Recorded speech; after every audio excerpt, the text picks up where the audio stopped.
உங்களுடைய கணவன் அல்லது உங்க மனைவி இல்ல உங்க குழந்தைகள், அவங்களுக்கு நீங்க எவ்வளவு கிஃப்ட் கொடுத்துருப்பீங்க? நிறைய கொடுத்துருப்பீங்க தானே. உங்க மனைவியா இருந்தா பட்டு புடவை வாங்கி கொடுத்துருப்பீங்க, தங்கத்துல நகையெல்லாம் வாங்கி கொடுத்துருப்பீங்க, வீடு வாங்கி கொடுத்துருப்பீங்க, பிள்ளைங்களுக்கு லேட்டஸ்ட் போனு, காலேஜ் அட்மிஷன், உங்க கணவருக்கு நீங்க மனைவிகள் நிறைய கிஃப்ட். இதெல்லாம் கிஃப்டே கிடையாதுங்க. இது எதுவுமே கிஃப்ட் கிடையாது. உங்க வாழ்க்கை துணைவன் அல்லது துணைவிக்கோ உங்க குழந்தைகளுக்கோ நீங்க கொடுக்கிற பெரிய கிஃப்ட் நீங்க ஆரோக்கியமா இருப்பது மாத்திரம்தான். உங்களினுடைய ஆரோக்கியம் தான் அவங்கள அவங்க வாழ்க்கையில அவங்க சாதாரணமா வாழறதுக்கு அவங்களுக்கு வழி செய்யும். இது நான் தெரிஞ்சுக்கிட்ட ஒரு பெரிய உண்மை. இது அதுக்கு கூட நேரம் இல்லை அப்படின்னு ஒரு ஆள் சொன்னா அந்த லைஃப்ல ஏதோ சரியில்லைன்னு அர்த்தம். ஏதாவது ஒண்ணு நிறுத்திக்கணும், குறைச்சிக்கணும், இல்ல ப்ரையாரிட்டைஸ் பண்ணணும்.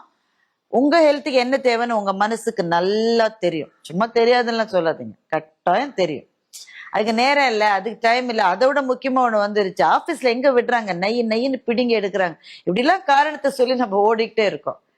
மிக மிக முக்கியமானது உங்க ஹெல்த். இப்ப நான் சொல்றது என்ன மாதிரி நடுத்தர வயதில் இருப்பவர்களுக்கு மாத்திரம் நான் சொல்லல, இளைஞர்களுக்கும் சேர்த்துதான் நான் சொல்றேன்.